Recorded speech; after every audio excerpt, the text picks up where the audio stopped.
Today's daf we're going to be learning is Bava Batra daf Kuf Mem Dalet. It's the daf for Shabbat. We're going to get started with the Mishnah at the bottom of Kuf Mem Gimel Amud Bet. So a quick review, and we'll review the part that's important for our purposes right now. If someone leaves both older and younger children when they die, and the older ones invest in the property, the investment goes and is divided equally by everybody. And then in the Gemara, Rav Chaviva, the son of Rav Yosef, who was the son of Rava, said in the name of his grandfather Rava, the Rava held that this Mishnah is only if they invested with using the property that was already there and the money from the estate. But if they invested with their own time and effort and money, then for sure they get to keep their investment and they don't have to split it with the other brothers. Okay, now there's a debate about whether this is only for they're only allowed to invest and make the money on their part, or if they can even make money on the other part. That's a bit of a deliberation among the commentaries. But the basic idea is if they invested their own money, then the enhancements go to them, and if they invested their own time. To which the Gemara asks at the bottom of Kuf Mem Gimel Amud Bet, Ini, is this really true? V'hama Rabbi Chanina, doesn't Rabbi Chanina say? We're going to see him a lot today. Afilu lo iniach lem avihem ela udyani hasachal laemtza. They don't get to keep their stuff if it's an udyani. What's an udyani? So good question. Some people think it's a bore with a cover, like a pit, a cistern, where they would basically rent out use of the bore, people to take water from there. Could be a mortar and pestle, could be something else, but it seems to be something they rent out the use of, or they need to protect it somehow, whatever it is. So if it's something like that, then they have to share the profits. Now, how udyani, which category would this fall into? Timachmat, that's mohu. And udyani is really for its own purposes, meaning it's the investment is done on their own part. They have to work to rent it out. They have to work to watch, to make sure that people are taking it properly. They invest their own time in it. So their proceeds should go to them, according to what we just learned, what Rava said. And according to Rabbi Chanina, Hasachar goes la'emtza. It's shared between all the brothers, to which the Gemara answers, Shani udyane delinitiruta udavide. The real thing you have to do with an udyani is to watch it. And you have to just be there to supervise. Even the younger ones can do that. And therefore what? Well, the assumption here is it's not really hard work. It's one way to look at it. Also, if the younger ones could do it just as well, and they don't ask the younger ones to do their share of the work, then it must be that they're what we call mochel lahem. They let it go and they don't mind and they're willing to share the proceeds. And that's why it gets split between them. But it's not a classic case of them investing their time and money into what they're investing in. Now we're going to go to the second case of the Mishnah. Second case of the Mishnah was when the children, instead of the older kids, instead of investing and having to share all the proceeds, first they said, Amru, look, let's divide up the property. And if you don't, we're just going to invest. We want to invest. So let's divide it up. You don't want to divide it up? Well, that's your tough luck. And in that case, really, it is their tough luck. So if they invest, which again, there's a deliberation here. Did they invest only their half? There is no real half that's there, so it wasn't divided up yet. Or if they invested everything, they gain on the investment, right? Because theoretically, the younger ones didn't lose out because they invested their property, they made more money. So the shevach is la'atzman. So now we're going to have a case Rav Safra Shavak Avu Azuze, his father left over Zuzim. Now we're going to see a case where there's an exception to the rule. Even if they didn't say that. Now again, what happens is, we talked about this in the previous class, they said, let's divide up the property. But then the court didn't come in on behalf of the younger children and take their part and divide it. So in that case, the children lose out. It's a little bit unfair because why didn't the court do it? It's really the court's fault. But the fact is they don't really lose anything because they just don't get the extra enhancement. Not like they're losing anything of their own property. So now Rav Safra, Shavakavu Azuze, his father left him money. Shaklinu Avibu Iska. So he took the money and he invested it. Right? He went to an investor. He said, here's my money. Can you do something with it? Now, that's not a lot of effort. And okay, so it goes into the category we talked about before, where nechasim machmat nechasim, where theoretically it should be split evenly, unless he made the following declaration. No, he didn't make the following declaration that we just learned in the Mishnah and said, "Look, I'm ready to divide it up. I want to invest my money. Take yours." He didn't do that. So the brothers came and went to Rava and said, "Look, first of all, according to what Rava said, right? This nechasim machmat nechasim. He didn't really make a lot of effort. He just gave the money to someone. They put in all the effort. He used the money of the estate. We should gain the proceeds, which really it sounds like they should." Amar lahu, but Rava answered them back. This is an exception to the rule. And it's a little bit kind of funny to think, or I don't know, funny, but difficult to swallow. Rav Safra Gava Rabbahu says he's a prominent person, and therefore what? Well, lo shavik girse v'tarach la'achrine. An important person like that wouldn't leave his learning and leave the Beit Midrash to go invest his money if he were doing it for somebody else. He obviously is only doing it for his own sake. Otherwise, right? And now wouldn't you think Rav Safra would be a good person? He would care about his brothers. But I think what they're saying is, you probably should have done it and not wasted Rav Safra's time. His time is so precious to be spent in the Beit Midrash. You didn't invest the money. He did it. Well, he obviously only meant to deal with it for himself. Otherwise, he would have had you do it on behalf of everybody. And therefore, it's implied, and it was obvious to everybody that he wasn't doing this on your behalf, and you should have taken your money before out, and you didn't. So actually, all the proceeds go to him. Bit of a strange exception, but interesting. Okay, next case in the Mishnah. So if a woman invests the possessions, then again, it's split equally. So what is she doing with the nechasim of the sons? The sons inherit, not the wife. We're talking about a case where the woman inherits. Okay, some of the commentaries come up with when does she inherit? Maybe she was the niece and was inheriting from the grandfather, which was also theirs, and a bunch of people had died. I don't want to get into those complicated cases. To me, the simple goes with, and not just I said this, some of the commentaries say that we're talking about a woman who inherits with the sons. Remember, we saw the case where the husband says, "You're going to inherit along with the sons." And then she has a share of the inheritance with the sons.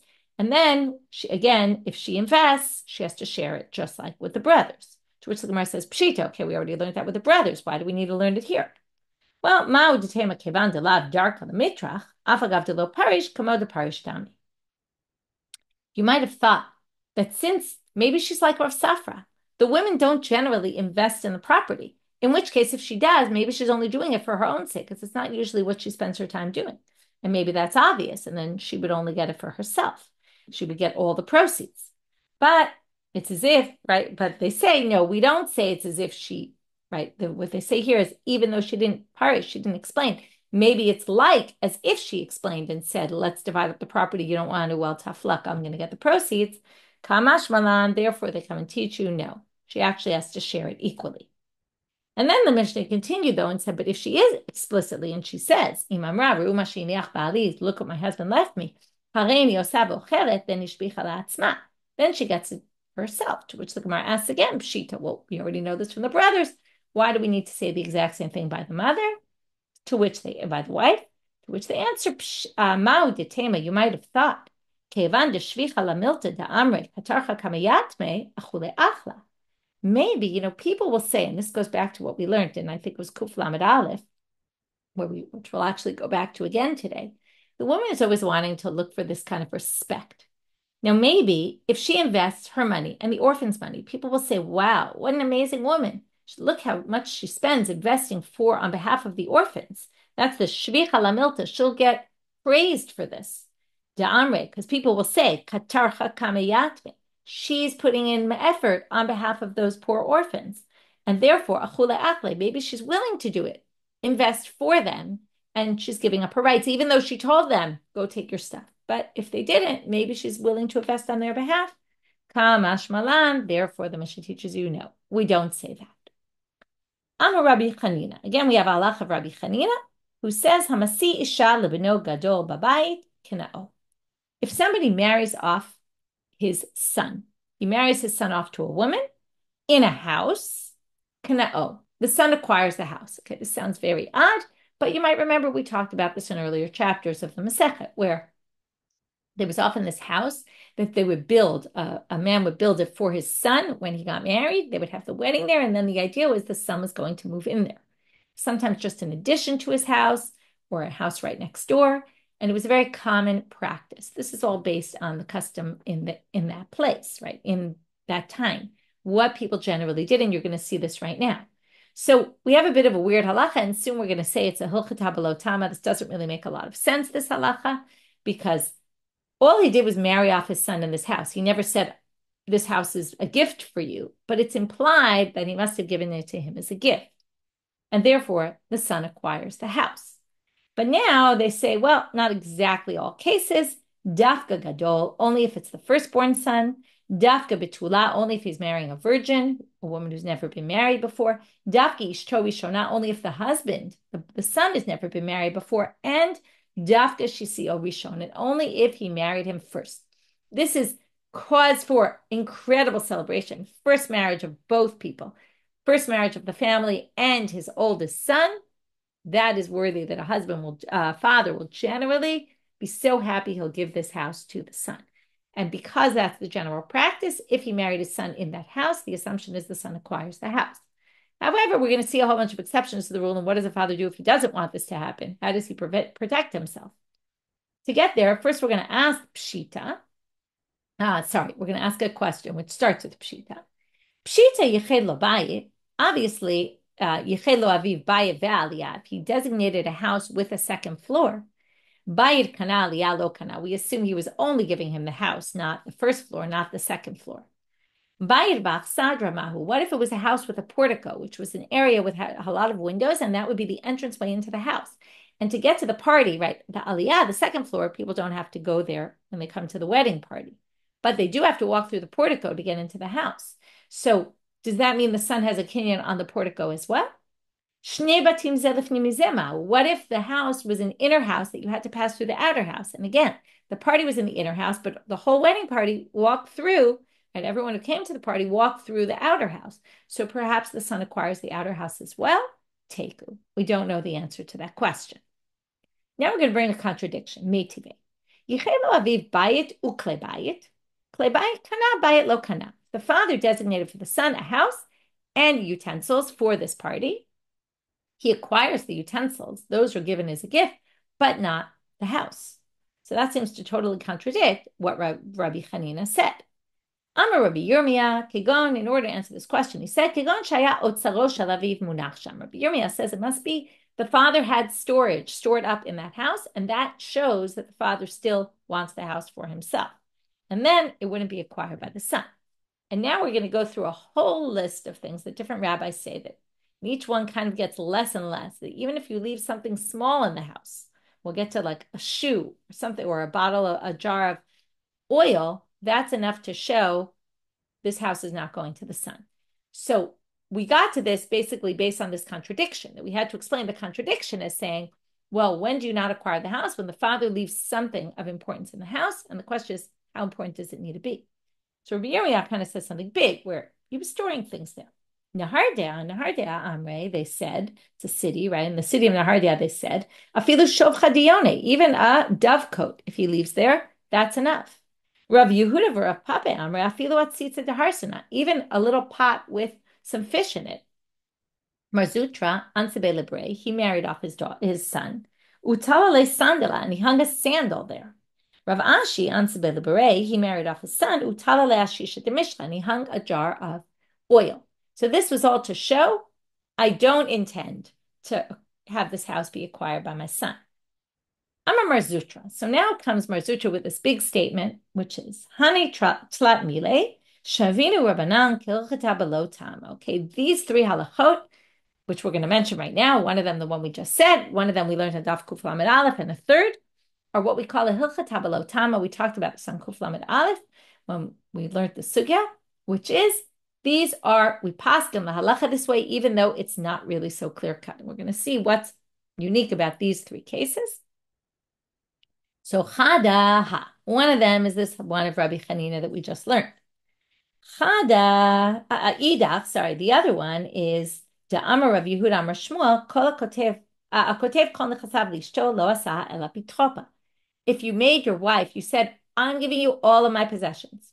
You're really only making her a steward for, right, like the executor of the will, but she's not, or a trustee of the will, but she's not actually getting all of his possessions, even though he said, I'm giving you all my possessions. So it's interesting. They're kind of the opposite. One is he didn't say, I'm giving you the house to acquire, but we assume it's acquired. And this is, he said, I'm giving you all my property. He doesn't really mean it. He really only means he's putting her in charge. And that we said because she wants to have a prominent place among the sons. She wants, or he wants her to be respected by the sons. And therefore, he doesn't really mean to give it to her. He just writes it that way so that they afford her the proper respect when he dies. And the third one, idach amarav manali biyadcha teneu leploni. If I'm sitting with you and I say, we're three people in the room, me, you, and Ruth, and I say, you owe me money. Instead of giving it to me, give it to Ruth because I owe Ruth money. If I do it b'ma'amad shloshtam for all three in the room, honey, as soon as I say that, Ruth becomes the owner of that, whatever it is that you're supposed to return to me. Okay, that money, she owns it already. And now there's no kinyan. It's the same really as the first case where there's no actual kinyan, there's no actual act of acquiring, but there's an assumption. Again, all three of these cases are based on assumptions. We try to figure out what did you really mean, and we do it based on typical human behavior. It's normal for a father to give his first son this house as a gift and marry him off there and then give it to him. So even if he doesn't do an actual kinyan or a shtar or anything else, it's already acquired by him. It's typical for a man not to give the woman all of his possessions, even though he might say it, but he just wants to say something so that she gets respect among the sons. And what he really means is she's going to be in charge of my possessions when I die, but not that she's actually inheriting them. They're inheriting them all. And the case of manali biyadcha is, again, when I say, I want you to give the money to Ruth instead of directly to me, and we're all three in the room, I mean for this to be a done deal. It's like we shook on it and that's done. And therefore, it's as if it's acquired by Ruth. Okay, those are the three cases. Now we're going to go to, I just want to see one thing.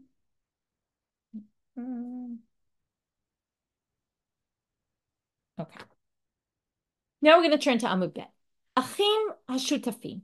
These are brothers who sounds like they're partners, but what it really means is they inherited property from their father that wasn't yet divided. And then nafal echad mehem le'umanut. One of them got conscripted by, well, not exactly conscripted, it's not a good word. They were taken by the king to work for the king for a salary. That's why conscripted sounds more like a force kind of thing.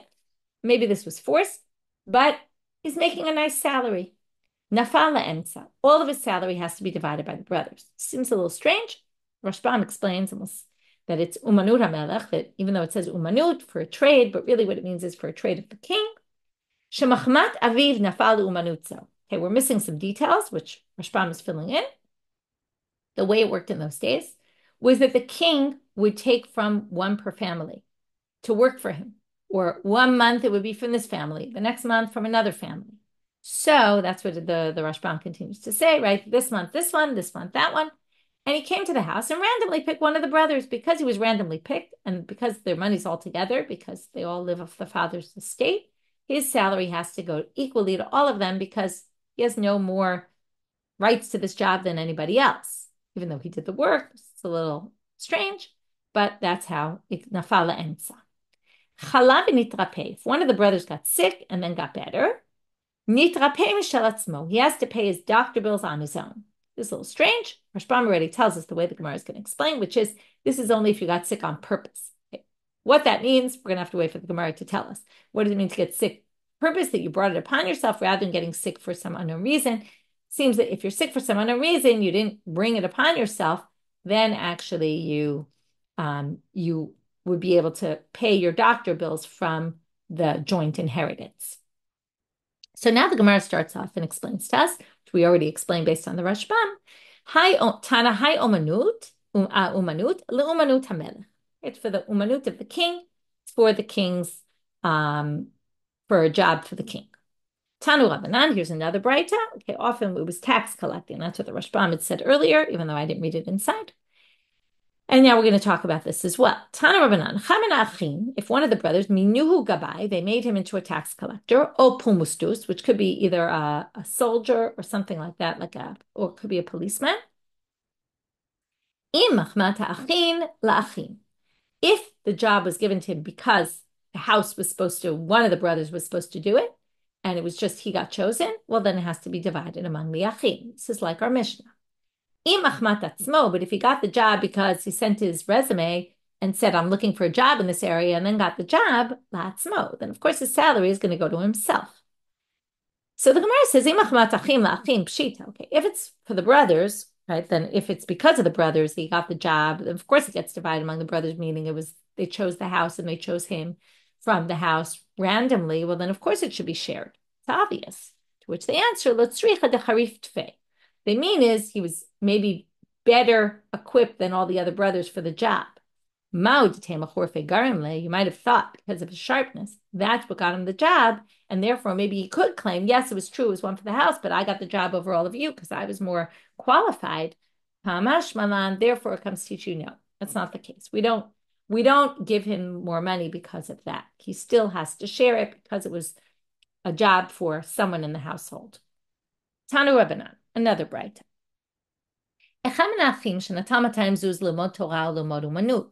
What if one of the brothers takes 100 zuz and says, I'm leaving, I'm moving out, I have to go learn Torah, I have to go learn a trade. They could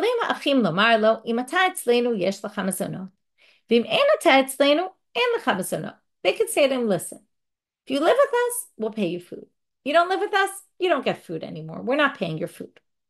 To which the Gemara says, what do you mean? Why do they, again, this is all the case where they're all living off the estate of the father. Why doesn't he get food for money for food? Seems crazy. Just because he's not with them? To which they answer, Rav Huna, this supports what Rav Huna said. Da'amar Rav Huna, Birchat habayit beruba. This statement means two different things. Some people say this means, on a metaphysical level, there's a bracha in the house, meaning the money will be blessed when there's more people in the house. So he's leaving, he's dropping the numbers, there's less blessing in the house, so he gets less money, which sounds like he gets nothing, although we'll see it's not really true. So now the Gemara says, so wait, that's one explanation. And then the Gemara, maybe I'll just go through, then they say, well, then why don't they at least give him the basic, right? So it's not going to go up anymore, maybe, but at least give him what, if he were in the house, what he would have gotten. To which they answer, yes, you're right. He does get that. Okay, he doesn't end up with nothing. He just gets what he would have gotten were he in the house, not, right? Or if he had brought the blood, like, it's hard to explain according to this. I'll explain it better the next way. The next way seems to it's more the rationalist approach, not a metaphysical thing. Berchat habayit beruba means, as we all know, if you live by yourself, your expenses are much higher. If you live with a roommate, it drops the cost of almost everything. Your electricity bill, your heating bill, right? So your water bill, maybe, right? If you're watering grass, so that's combined. You might each drink water, so that will be a little higher. So certain things will go up. The amount of food you consume. If you cook for 2 or 3 or 4 or 5, it's much cheaper than cooking for 1 times 5 people, right? Cooking for them each individually.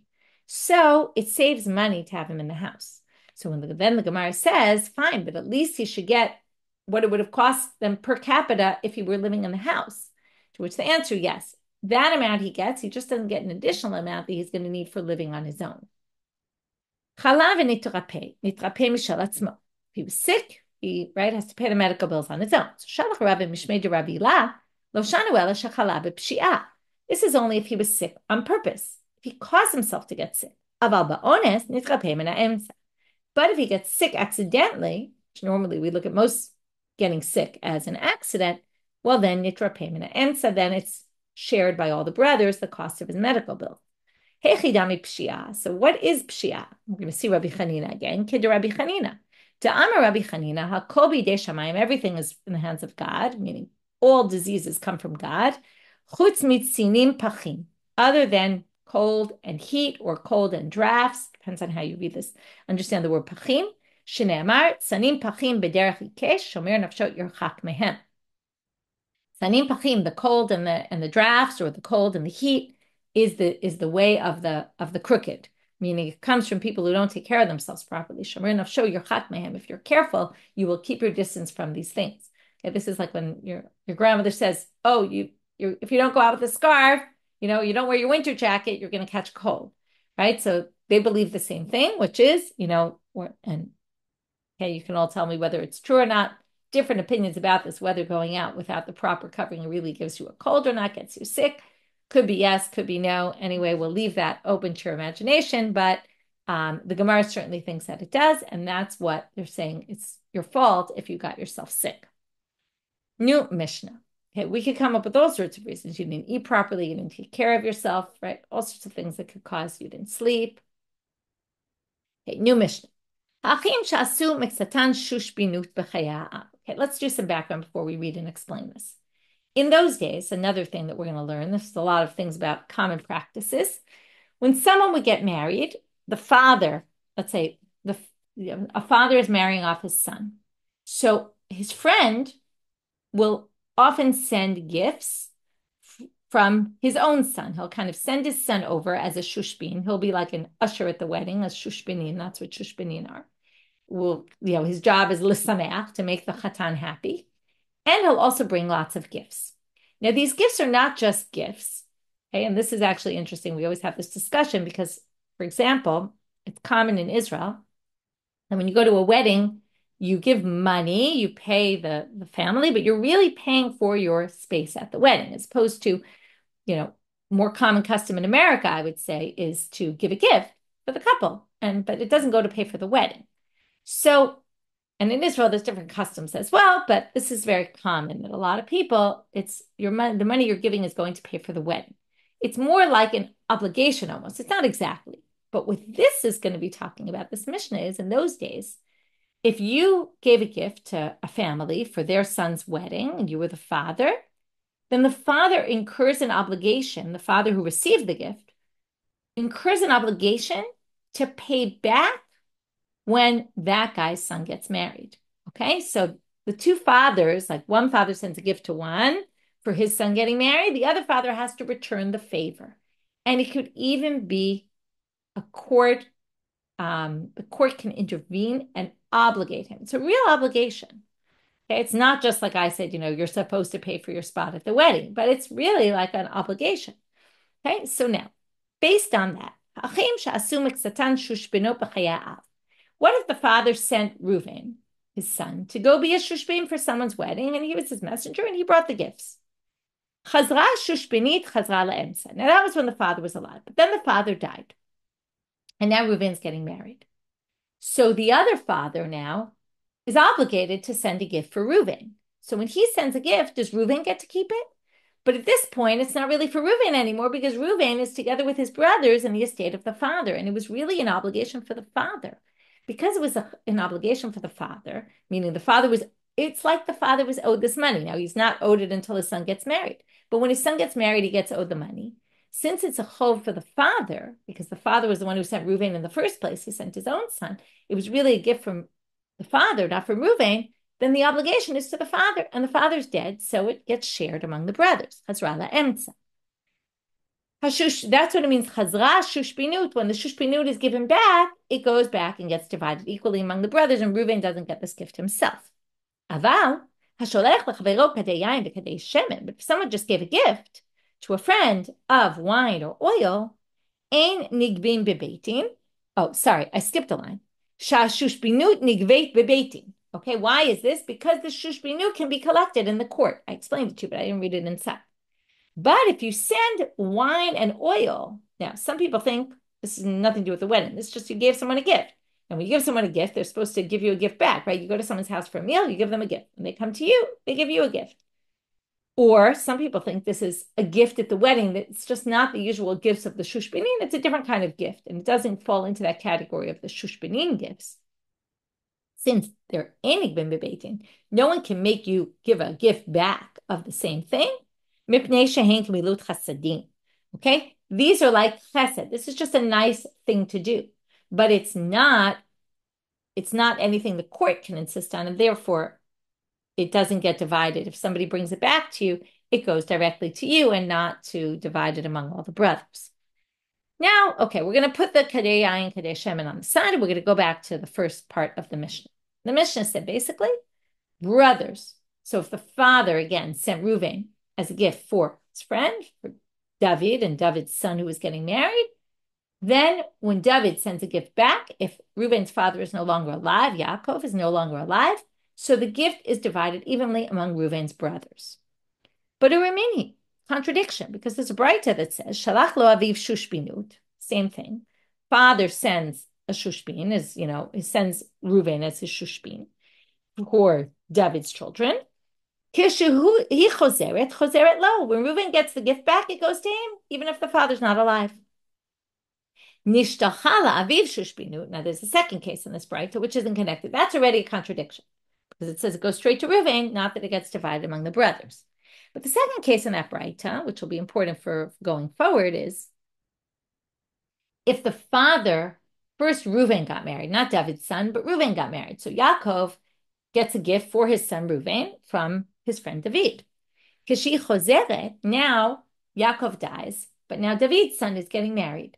So does Reuven need to pay back the money, or does the estate pay the money? To which they say, obviously, Reuven, just because he was the messenger of his father before, it doesn't mean he now has to pay out.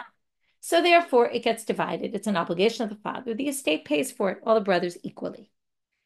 So now we're going to have three resolutions to the contradiction. Again, our Mishnah said, if Reuven was the one who went, made the Chatan happy, brought the gifts, when it's his turn to get it back, if his father's no longer alive, he has to share it among all the brothers, because it was really just an obligation to the estate, to the father. But the Braita says, no, Reuven gets it himself. How could that be? So we're going to have three resolutions to the contradiction. The first one is going to change entirely the way we read the Mishnah. Amar Rabbi Yossi, Amar Rabbi Yochanan. So, Rabbi Asi, Amar Rabbi Yochanan. Rabbi Asi quotes Rabbi Yochanan. Second answer will be Rabbi Asi himself. Kitna nami matnitin nishtachal aviv tnan. Our Mishnah is actually saying the same thing as the second part of that Braita. It's talking about nishtachal aviv. If it was sent to the father first, the father was alive, Yaakov, Reuven got the first gift. Then when Yaakov has to pay back, and he's no longer alive to pay back, when his friend David marries off his son, then it's divided. The obligation is divided evenly between the brothers.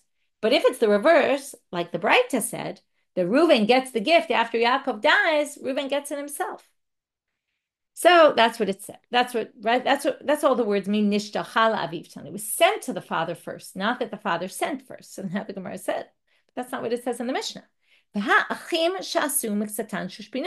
said brothers who were each made, right? I gave an example of one brother, but it would be a case where Reuven and Shimon, let's say, as opposed to the rest of their brothers, were made to be shushbinim, and now they're getting married and they're getting paid back, but their father's no longer alive. And that's what it says. Which they answer, Tnei limiktsatan.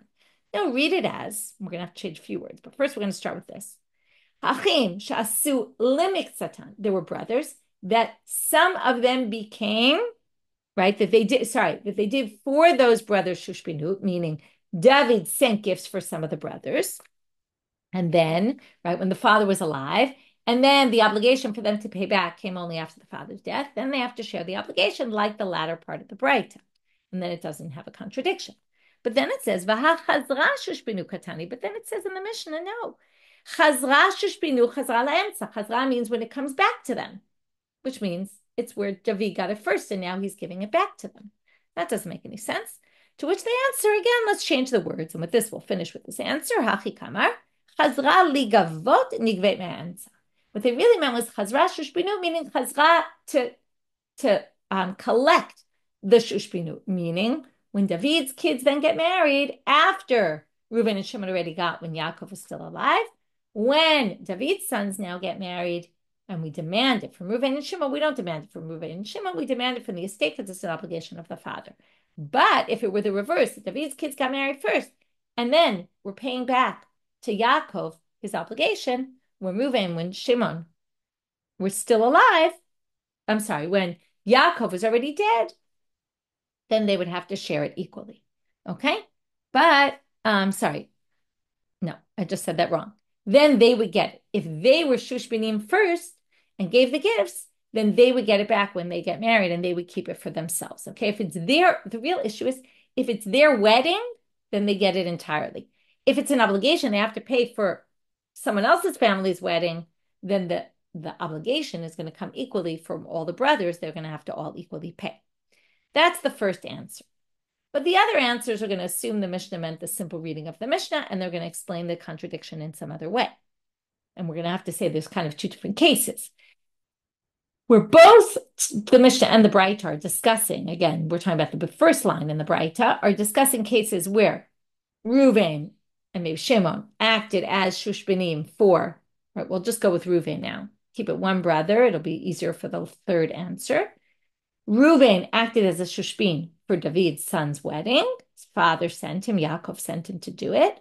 When Reuven gets married, the Mishnah says Reuven has to share it with his brothers. The Braita says Reuven keeps it for himself, right? Whatever he gets from Shimon. I'm sorry, from David, from his father's friend. So Shmuel, Rabbi Asi Amar lo kasha, kam b'stam, kam b'mefarish. The question is, did his father just send stam any of his kids, or did his father specify which kids specifically? Keditanya, as it says, shalach lo aviv shushbinut, kishi chozeret lo.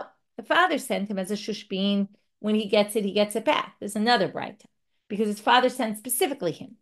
But shalach aviv shushbinut stam, if the father just sent a gift to David without specifying, without having a particular son be involved, or without really caring which son brought it, she chozeret lens. Then it gets divided between the sons. So the difference between the Mishnah was talking about a case where it was stam. He didn't specify. The Braita was talking about a case where it was specifically that son that he sent, and that would explain the contradiction.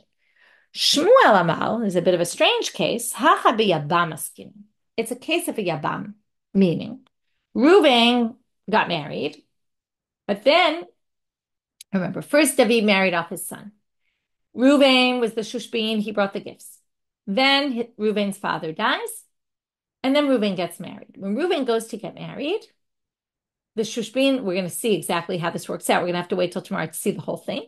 But Reuven was supposed to get the gifts from David's family, but then Reuven died and left his wife childless because he probably died very soon after, which is why he didn't get the gifts yet. And then there's an obligation still to pay the shushbin, even though he died.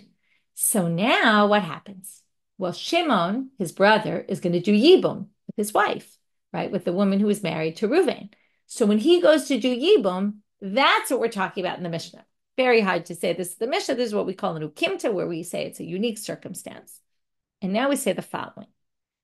Why does that make a difference? It's biyabam askinan, she'eno notel bera'oi kevemuchzak. A yabam can only, now, what happens with a yabam? When a man marries his brother's wife, he also inherits all of his property, but he only inherits the property that's muchzak, that was in the hands of the deceased when he died. This is an obligation that was coming to Reuven, but hadn't yet gotten into Reuven's possession. So if Reuven was still there, Reuven would get it directly just to Reuven. That's the Braita. The Mishnah is Reuven dies, didn't get the gift yet. Shimon doesn't get it. He has to divide it evenly between him and his brothers because they all are heirs to Reuven's gift in that scenario. So now the Gemara is going to ask a question. Wait a minute. Right? From here you can infer what? That David still needs to pay even though Reuven died. He really owed it to Reuven. It was Yaakov, but he owed it to Yaakov's son Reuven when Reuven got married. But Reuven died. So why does he have to give it to him at all? Why doesn't he just say, well, if Reuven was here, we'd celebrate with him, we'd give him a gift, but Reuven's not here. I don't have to give him a gift. I don't know anything anymore. My obligation disappeared because Reuven's dead. It was an obligation to Reuven. Reuven's dead. Why do I have to give it to the family? And why do we think this is a question? And we'll have to wait till tomorrow to hear the answer. Milo Tanya, doesn't it say in a Braita, Tosefta actually, it's a Tosefta in Psachim. You'll see in a minute why, because if you remember in Psachim, there's a whole chapter about Makom Shenagu, place where this is the minhag. Okay, and this has nothing to do with Pesach. This is just in Psachim, it had to do with Pesach, and then from there they got off all different kinds of minhagim in the Tosefta as well.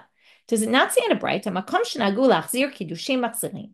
Let's say the man betroths a woman, he gives her money or a ring or whatever, something worth money, and then she dies, and they never get married. So does she have to return the money of the kiddushin that she got? Does she have to return? It's like a gift. Does her family need to return it? Because in the end, the kiddushin was only so they could get married. In the end, she dropped dead and they didn't get to get married, or if he died. So if the makom shenagu lachzir, machzirin. Okay, it all depends on the custom. If the custom is when this happens, we return the money, then you return the money. Makom shnagu shelo lachzir. If the custom is not to return the money, then they don't return the money. V'amar Rav Yosef bar Abba, Amar Maruk, v'amar Shmuel. So Rav Yosef bar Abba says the name of Maruk and the name of Shmuel. Lo shanu ela shemetahi. This is only if she died. But aval metu emachzirin. If he dies, the wife's family doesn't need to return, the betrothed woman's family doesn't need to return the money. Why? My taima. Yecholai shetomar, he could say, or she could say, or her family could say for her, Tnuli ba'ali v'esmachimo, give me my husband, and I'll be happy with him. Oh, you can't because he's dead? Well, that's not my fault. I don't have to give you money back. Hachanami, likewise, we could say here, Nema tnuli shushbani v'esmachimo. The friend, David, could say, listen, I'll send my son, he'll make Reuven happy. The fact that Reuven's dead, that's not my fault. So if you produce Reuven, I'll produce the money. You don't produce Reuven, I don't have to give you any money. So why does he have to give the money anyway? Okay, and this was all just a response to Shmuel's answer, which is we're talking about a Yabam. And again, the point here was that the Mishnah is talking about a case where it was the Yabam, where the Yabam doesn't get that money all for himself because it's not Reuven. If it was Reuven, he would get the money all himself. That's the Braita. If it was Shimon getting the money on behalf of Reuven, that has to be split between the brothers because it's Ra'oi, not Muchzak. It wasn't in the hands of Reuven at the time of death. The Yabam doesn't inherit that kind of thing from his brother. With that, we're finished for today. We'll finish this up in tomorrow's daf. Let's just go through quickly the daf. We started with the case of the brothers who invest the money, right, on behalf of themselves, really. And the question is, right, which case is it? Do they get it for themselves? Which case do they have to share it with the others? And we had all sorts of exceptions to the rule. Rav Safra, we thought maybe the woman was the exception. We had to explain really why the woman's mentioned the exact same thing as the brothers. Wouldn't it really be all the same? But maybe you would have thought it was different. And that's why the Mishnah mentioned all those cases. Then we got to Rabbi Hanina, who gave this case about marrying a woman when he marries his son off to a woman in this house. We assume the house goes to the son. And that was one of these three tamas that we didn't really understand the reason. And then we also saw ways the father could make sure that this didn't happen if he doesn't want it to happen. And we saw three cases. Two of them had to do with kinyanim. One of them had to do with writing as nechasim. All of them didn't really make sense. But again, they made sense in the sense of what our expectations are of human behavior and what the common customs in the land are. And therefore, what did people mean by what they did or what they said? From there, we moved on to a different Mishnah about when the brothers are all living off the estate without having divided it. There's certain things that they share in. And that was really the discussion, both in this Mishnah and then the upcoming Mishnah about, the second Mishnah we saw on the second part of the page about the salary. In what cases does the salary get shared? In what cases is it just for that brother? What about doctor bills? Which doctor bills get shared? Which doctor bills don't? We distinguish between pshia and ones, intentional sickness and unintentional sickness. Then we talked about the shushbinin and this whole thing about the shushbinin, where we had this huge contradiction between the Mishnah and the Braita, and we had three ways to resolve the contradiction. With that, we finish for today. Wishing everyone a Shabbat Shalom.